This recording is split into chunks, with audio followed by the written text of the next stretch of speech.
For years, the 529 plan has been the go-to when it comes to saving for kids' college, and for good reason. It's got some solid tax perks.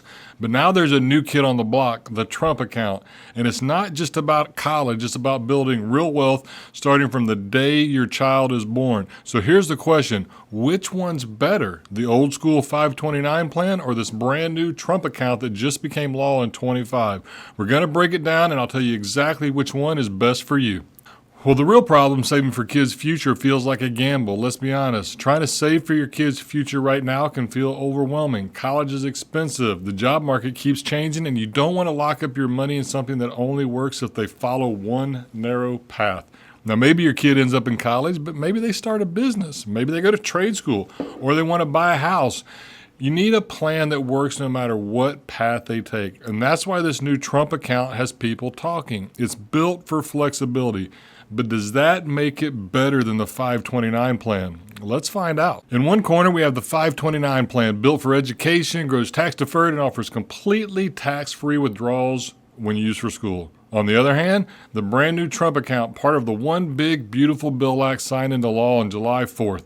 It gives your kid a $1,000 head start at birth if they're born between 25 and 28, and lets you save up to $5,000 a year in a tax-deferred account they can use for college, a first home, or even starting a business. So how do they stack up? Well, first of all, for taxes, the 529 plan, you contribute after-tax money. The money grows tax-deferred, and when you use it for qualified education expenses, no taxes at all, not even on the growth, and that's a huge win. The Trump account, you also contribute after tax, and the money grows tax-deferred too. But when your child pulls it out after age 18, they pay tax on the earnings. Probably ordinary income rate, since it becomes like an IRA account at that point. Now, it's possible that could be on capital gains, and we're going to have to wait on some of this to see how it all flushes out. But my take, if you're just saving for education, the 529 wins hands down. That tax-free withdrawal is tough to beat. Now, that doesn't mean we may not still want to take advantage of the $1,000, but where I'm putting my money, it's probably going to be the 529. Now, round two is flexibility. The 529, it's great for school. Covers college, trade school, student loans, even private K through 12. But if you use it for anything else, well, you get hit with income tax and a 10% penalty.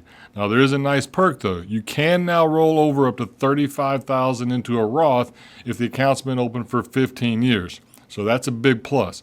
Now, the Trump accounts, withdrawals start at age 18, and there's no penalty if the money's used for higher education, a first home, at least up to $10,000, starting a small business. Even though your kid will pay tax on the growth, they won't get hit with penalties for choosing a path that's not college. So for this one, when it comes to more freedom, and especially if they aren't going to go down the traditional education path, this one probably goes to the Trump account. How about round three? How much can you actually save?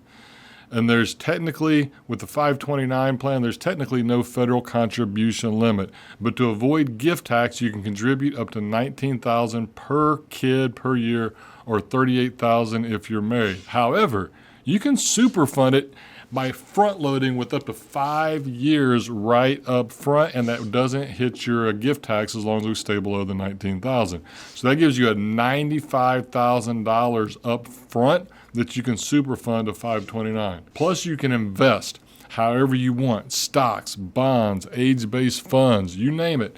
Just like in an IRA with a Trump account, you get a $1,000 seed for the government at birth for 25 through 28, like we already said, and you can put up to $5,000 a year total. That's it, a total of $5,000, and that money must stay in a low-cost U.S. stock index fund until age 18. Not necessarily a bad thing, but you don't have options. It has to go into that fund. And after that, it becomes an IRA type account. So once again, what's my take? Well, if you want to go big and grow a large nest egg, 529 is a clear winner. The limits are higher. You have more investment control. So who should use what?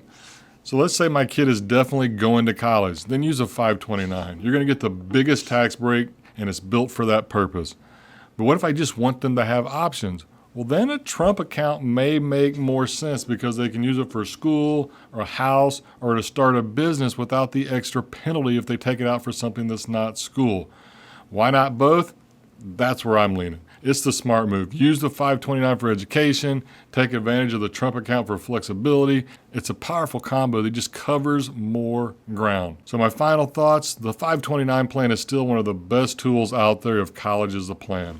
But if you want to give your child some flexibility and some options, especially in a world where not every path goes through a university, the Trump account is worth a serious look. Now drop your thoughts in the comments. Are you leaning 529, Trump account, or both? If you got any questions, go ahead and drop them down below.